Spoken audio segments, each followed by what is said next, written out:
నమస్తే, welcome to Leo. మనతో ఉన్నారు పొలిటికల్ అనలిస్ట్ శ్రీలీల గారు. నమస్తే అండి. నమస్తే అండి. వైసీపీకి సంబంధించి ప్రతి ఒక్క నేత ఏదైతే కుట్ర కోణంతో వాళ్ళు ఆలోచిస్తున్న ఆలోచనలు ఏవైతే ఉన్నాయో అవే సాక్షిలో రావడం మనం చూస్తూ వస్తున్నాం.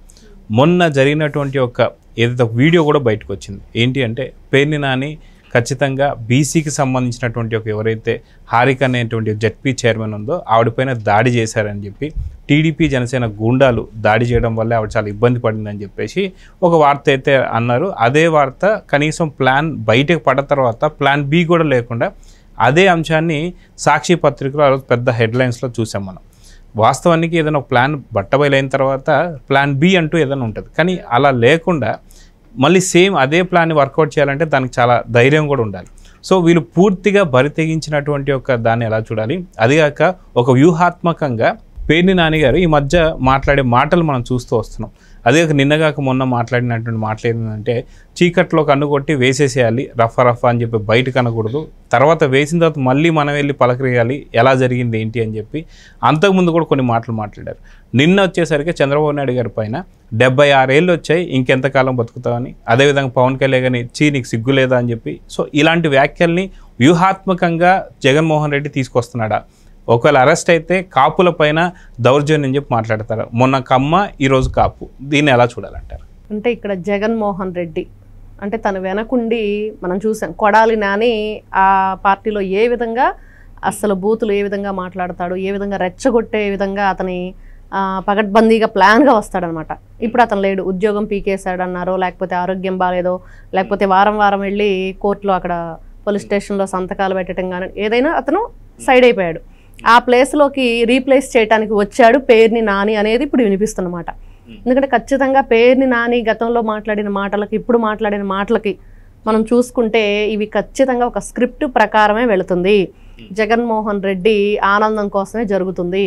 ఏదైనా అతనికి ఆనందం, ఎవరినైనా తిట్టించాలి, అందరితో అదే కదా. గతంలో అతను చేసిందంతా కూడా ఎవరు బాగా తిడితే వాళ్ళకి మంచి పోస్టులు ఇస్తాను అని, మంచి హోదా కల్పిస్తానని. అదేవిధంగా ఈరోజు కూడా అతనికి ఇంతకు ముందు ఏదైతే తిట్టే వాళ్ళందరూ కూడా ఒక్కొక్కరుగా బయటకు వెళ్ళటం, ఇప్పుడు కొత్తగా ఎవరిని తయారు చేసుకోవాలంటే పేర్ని నాని కనిపిస్తున్నాడు.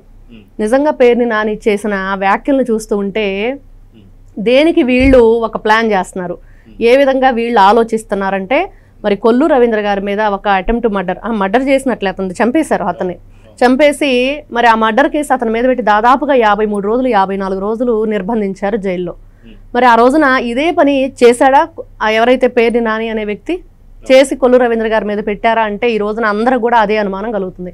కేవలం ఇతను చేసిన ఈ వ్యాఖ్యలతోనే ఆ రోజు మర్డర్ చేసింది ఎవరు, చేయించింది ఎవరు అంటే పేర్ని నానినే కాబట్టే, చేసిన వాడు కాబట్టే, చేయించిన వాడు కాబట్టే ఈ రోజున ఇంత బహిరంగ సభల్లో వీళ్ళు అక్కడున్న వాళ్ళని ఏ విధంగా వీళ్ళు ప్రేరేపిస్తున్నారు అంటే చంపేయండి, నరికేయండి, అధికారంలోకి వస్తే మీకు ఏం కావాలంటే ఎలా బ్రతకాలంటే అలా బ్రతకండి అనేది వీళ్ళు చూపిస్తున్నారు. రాజారెడ్డి రాజ్యాంగం, దానికి వీళ్ళేంటి రెడ్ బుక్ రాజ్యాంగం అని చెప్పి ఒక పేరు పెట్టి దాన్ని ఏదో ఒక భిన్న కోణంలో అంటే నెగిటివ్గా ప్రజల్లోకి తీసుకెళ్లే ప్రయత్నం చేస్తున్నారు. ఎందుకంటే రెడ్ బుక్ పేరుతో మమ్మల్ని హింసిస్తున్నారు, అందుకనే మేము తిరగబడ్డాం అనేది చెప్పడం ప్రయత్నం చేస్తున్నారు. కానీ ఈ రోజును చూస్తూ ఉంటే ముఖ్యంగా అసలు వీళ్ళని ఎవరు టార్గెట్గా పెట్టుకున్నారు? ఇక్కడ చూసాం మొన్నటి వరకు ఎంతవరకు ఉంది, ఒక లైన్ ఉంది. ఆ లైన్ దాటి ఇప్పుడు ఎక్కడికి వచ్చారు? సాక్షాత్తు ముఖ్యమంత్రి గారిని, ఉప ముఖ్యమంత్రి గారిని కూడా అనే లెవెల్కి వచ్చేసారు. ఎందుకు వచ్చారు? ఏ విధంగా బీసీ మహిళ అంటే ఇక్కడ సామాజిక వర్గాన్ని తీసుకొస్తున్నాడు. ఫోన్లో మనం విన్నాం ఆ రికార్డ్ అంతా కూడా, ఏ విధంగా అతను మాట్లాడాడు అంటే మరి ఇది అక్కడ ఉన్న లోకల్ ఎమ్మెల్యే చేయించాడు. అతను ఎందుకు చేయించవలసి వచ్చిందంటే లోకేష్ గారి పేరు చెప్తున్నారు. ఎందుకు ఈ విధమైన కుట్రలు అంటే పెట్టుబడులు రానివ్వకుండా చేయటానికా, లేకపోతే సామాజిక వర్గ పరంగా కూడా విభేదాలు సృష్టించి, మనం గతంలో చూస్తే ఆ ట్రైన్ ఇన్సిడెంట్ ఒకటి ఉంది, మరి దాంట్లో ఏ విధంగా వీళ్ళు కమ్మ కాపు, ఇక్కడ కాపు రెచ్చగొట్టాలి, కమ్మని రెచ్చగొట్టాలి, ఏది అవ్వకపోతే వేరే సామాజిక వర్గాన్ని తీసుకురావాలి. ఈ రోజు చూసాం ఆ బీసీ సామాజిక వర్గానికి చెందిన ఎవరైతే హారిక అనే వ్యక్తి, మరి వాళ్ళిద్దరూ వైఫ్ అండ్ హస్బెండ్ కూడా ఎంత నీచంగా బూతులు తిట్టారు. వాళ్ళు ఆ రోజు చెప్తున్నారు, గుడివాడ ప్రజలు ఏం చెప్తున్నారంటే మీరు వెళ్ళిపోండి మీటింగ్ అని చెప్పేసి మేము కారుకి దారిచ్చి వెళ్ళిపోమ్మంటే వీళ్ళు యూటర్న్ తీసుకొని మళ్ళీ వచ్చారు. వచ్చి ఇలాంటి మాటలు మాట్లాడినప్పుడు ఏదో ఆవిడ ఒక రోజా మాట్లాడే భాష కూడా యూజ్ చేసింది. మరి ఆ మాట మాట్లాడటం వల్లే అంటే నేను చెప్పలేకపోతున్నాను ఆ భాషని, ఆ మాట మాట్లాడటం వల్లే మేము కొంచెం ఫైర్ అవ్వాల్సి వచ్చింది అనేది. ఇంకా కొంతమంది అయితే వాళ్ళ కారు అద్దాలు పగలగొట్టడం ఇట్లాంటివి జరిగినాయి. కాకపోతే ఎవరు కూడా దాడిని ప్రోత్సహించం, ఎవరో కూడా బూతులు తిట్టుకోమని ప్రోత్సహించం. కాకపోతే అక్కడ జరిగేదాన్ని ఇంకా రెచ్చగొట్టే ప్రయత్నం, అంటే ఒక జడ్పీటీసీ స్థాయిలో ఉన్న వ్యక్తి ఆ విధంగా మరి రెచ్చగొట్టే ప్రయత్నం చేస్తూ ఇద్దరు వైఫ్ అండ్ హస్బెండ్ ఇద్దరు కూడా అక్కడ ఎవరైతే శాంతి భద్రతలను కాపాడే పోలీసుల మీద కానివ్వండి, అక్కడున్న తెలుగుదేశం పార్టీ కార్యకర్తల మీద కానివ్వండి, ఏ విధంగా వాళ్ళు తెగబడ్డారు. అంటే ఒకవేళ ఈ కార్తో వచ్చినటువంటి ఒక సందర్భం కూడా హారిక గారికి కూడా ఖచ్చితంగా స్క్రిప్ట్ ఇచ్చింది పేరు నాని అని చెప్పి అనుకోవచ్చా? ఎందుకంటే ఇలా జరిగితే ఖచ్చితంగా దీన్ని వైరల్ చేయాలనే ఆలోచనలు అనుకోవాలా? ఎందుకంటే మనం చూస్తున్నాం ఏదైతే హైదరాబాద్లో కూడా వీకెండ్స్లో కూర్చొని ఈ వారాంతం ఏం చేయాలి, కూటమి ప్రభుత్వం పైన ఎలాంటి బురదలు చల్లాలి, అదేవిధంగా చూసుకుంటే తిరుపతిలో కూడా అలాంటి సమావేశాలు జరిగాయి. సో ఏదైతే పేరు నాని మాట్లాడాడో అదే మాటలు ఏదైతే టీడీపీ గూండాగిరి చేసినటువంటి రౌడీయిజం అని చెప్పి సాక్షి పత్రికలో చూసాం. సో పక్కా స్క్రిప్ట్ ప్రకారం ఇదంతా జరుగుతుందంటే ఏమంటారు? ఖచ్చితంగా అసలు స్క్రిప్ట్ లేకుండా వాళ్ళకి ఏది జరగదు.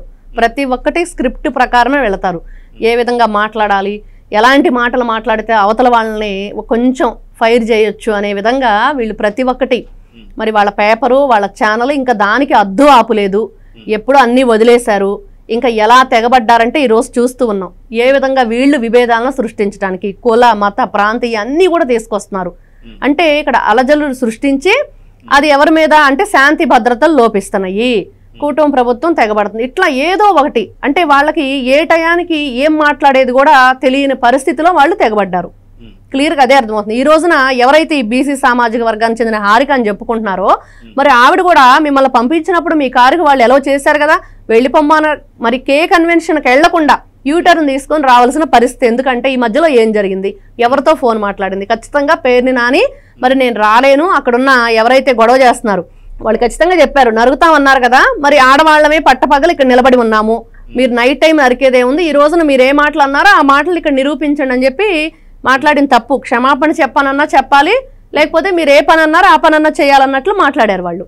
మరి ఇవన్నీ కూడా నేను రాలేకపోతున్నాను కాబట్టి అక్కడ ఏదైతే ఒక అలజడిని సృష్టించాలంటే మళ్ళీ మీరు యూటర్న్ తీసుకొని వెళ్ళండి అని ఆ యూటర్న్కి సంబంధించిన స్క్రిప్ట్ ఇచ్చింది పేరుని నాని అనేది ఇక్కడ కనిపిస్తుంది. అయితే అది కాక 76 ఏళ్ళు వచ్చాయి, ఇంకెంతకాలం బతుకుతావు అని చెప్పి చంద్రబాబు నాయుడు గారిని అంటే సీఎం పొజిషన్లో ఉన్నటువంటి వ్యక్తిని ఆ మాటలు అనడం కావచ్చు. గతంలో కూడా మనం చూసాం విజయసాయి రెడ్డి కూడా దాదాపు నెక్స్ట్ 2029 ఎలక్షన్స్ అయిపోయిన వెంటనే వైసీపీ వస్తుంది, నిజంగా అప్పటికి నువ్వు బతికే ఉంటే నీ సంగతి చూస్తావు అని చెప్పేసి. అంటే ఖచ్చితంగా ఇక్కడ కూటమి ప్రభుత్వం ఉన్నటువంటి ఒక సీఎం చంద్రబాబు నాయుడు గారికి కావచ్చు, డిప్యూటీ సీఎం గారు కావచ్చు, కొంత భద్రత పెంచాల్సిన అవసరం ఉందా? ఎందుకంటే వీళ్ళు పూర్తిగా ఉన్మాదానికి వెళ్ళిపోతున్నట్టు కనిపిస్తుంది వైసీపీ నేతలు. ఏమంటారు? అంటే ఎంత టైం బ్రతుకుతారనే మాటలు కానివ్వండి, లేకపోతే ఇంకెంతకాలం మీరు ఆధిపత్యం, అంటే వీళ్ళకి పూర్తిగా ఒక భయంకరమైన సిచ్యువేషన్ ఏంటంటే అధికారం కోల్పోయామనే దానిలో ఉన్నారు. ఆ ఫ్రస్ట్రేషన్ తట్టుకోలేక ఏం చేయాలో అర్థం కాక ఈ రోజున వీళ్ళు చూస్తే ఎంతసేపటికి వీళ్ళు ఈరోజు ఏం చేస్తున్నారు, పోలవరం, పట్టిసీమ, లేకపోతే అమరావతి, పిల్లల భవిష్యత్తు, తల్లికి వందనం వేసామా, ఎంతమందికి వచ్చినాయి, మళ్ళీ రెండోసారి మీరు మళ్ళీ అప్లై చేసుకోండి, ఎవరికైనా చిన్నవి లోపాలు ఉంటే దాన్ని మళ్ళీ సరిదిద్ది మళ్ళీ తల్లికి వందనం వేస్తామని చెప్పేసి ఈ కార్యక్రమాలు కానివ్వండి. మరి చెత్తది మీ ఇంట్లో ఉన్న చెత్త ఇవ్వండి, మీకు ఇంటికి కావాల్సిన ప్రొవిజన్స్ తీసుకెళ్ళండి అని చెప్పి కొత్తగా మొన్న పెట్టారు పైలట్ ప్రాజెక్ట్ ఒకటి. మరి ఇలాంటి కార్యక్రమాలు అంటే ఎంతసేపటికి సంక్షేమం, అభివృద్ధి, ప్రజలకి సంక్షేమ పథకాలు ఇవ్వటం, ఇటువైపే వెళ్తున్నారు. కానీ మేము ఎన్ని విధాలుగా రెచ్చగొట్టినా కూడా వీళ్ళు ఎందుకు రెచ్చిపోవట్లేదు, ఎందుకు ఇంత శాంతియుతంగా ఉంటున్నారు అనేది వీళ్ళు తట్టుకోలేకపోతున్నారు. అంటే ఆ పుండు మీద కారం చల్లినట్లు ఉంటుంది వాళ్ళకి, వాళ్ళ ఆలోచన విధానానికి. ఒకవైపు ఆంధ్ర రాష్ట్ర ప్రజలందరి మీద కూడా వీళ్ళకి కక్ష. ఎందుకంటే జగన్మోహన్ రెడ్డి జే బ్యాచ్ అంతా ఏంటంటే మమ్మల్ని ఓడించి ఈ రోజున హ్యాపీగా ఉన్నారు. ఒక మంచి ప్రభుత్వం వచ్చి ఆ ప్రభుత్వం వాళ్ళని అన్ని కూడా సంక్షేమ పథకాలు, అక్కడ పార్టీ విభేదాలు లేవు, కుల విభేదాలు అంతకంటే లేవు, మత విభేదాలు, అందరికి కూడా ఈ రోజున వైఎస్ఆర్సీపీ పార్టీ వాళ్ళకి ఎంతమంది పిల్లలున్నా వాళ్ళకు కూడా ఈ రోజున తల్లికి వందనం వచ్చింది. దానికి సంబంధించి వాళ్ళు కూడా ఎక్కడా కూడా వాళ్ళల్లో నెగిటివ్ భావం లేదు, వాళ్ళు కూడా పాజిటివ్గా అంటే వీళ్ళు కులాలని మతాలని లేకపోతే ముఖ్యంగా రాజకీయంగా సంబంధం చూసుకుంటే ఈ పార్టీలకు సంబంధించి వీళ్ళు ఎక్కడా కూడా ఆ బార్డర్ అయితే లేదు, మొత్తం కూడా సమానంగా చూస్తున్నారు అనేది ఉంది. దాన్ని ఏ విధంగానైనా సరే ఆ బార్డర్ క్రాస్ చేయాలంటే ఏం చేయాలి అంటే ఇట్లాంటి పిచ్చి ప్రలాపనలన్నీ మాట్లాడుతూ ఇష్టానుసారంగా తెగబట్టడానికి ఇదే కారణం అనేది ఇక్కడ అర్థమవుతున్న విషయం. అయితే గతంలో కూడా మనం చూసుకుంటే సాక్షి ఛానల్లో డిబేట్ చేస్తూ అమరావతి మహిళపై అనుచిత వ్యాఖ్యలు చేశారు. సో దాంట్లో కూడా ఖచ్చితంగా పేర్ని నాని లాంటి వాళ్ళకి స్క్రిప్ట్ ఉంటుందా, అందుకేనా కృష్ణరాజు వచ్చేసి నన్ను సాక్షి ఛానల్ వాడుకుంది అని చెప్పేసి అనేసి అన్నారు. ఏమంటారు?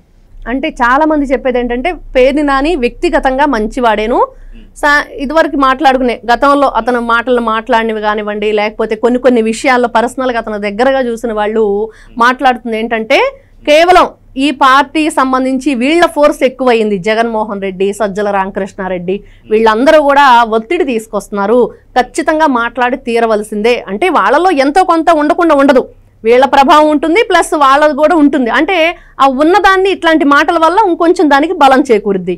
అంటే అంత లేకపోతే మరి అక్కడ ఒక మర్డర్నే మరి కొల్లు రవీంద్ర గారి మీద వేసి మరి ఆయన్ని చాలా పీస్ఫుల్గా ఉంటారు, చాలా ప్రశాంతమైన మరి అట్లాంటి వ్యక్తిని కూడా వీళ్ళు జైలుకి పంపించారంటే మరి ఏదో ఒక యాంగిల్లో అతనిలో కూడా ఉంది. కాబట్టి ఇట్లాంటి వాటికి అతను కొంచెం అడాప్ట్ అయ్యి ఇవన్నీ కూడా తను కూడా అట్లాంటివన్నీ కూడా తనకు కూడా వంట పట్టించుకున్నాడు అనేది ఈ రోజున అర్థమవుతుంది. నిజంగా పేర్ని నాని అనే వ్యక్తిని ఎట్లాంటి స్క్రిప్ట్ ఇచ్చాడా అంటే చెప్పలేము. ఎందుకంటే ఆ బ్యాచ్ అంతా కూడా అలాంటి బ్యాచ్నే.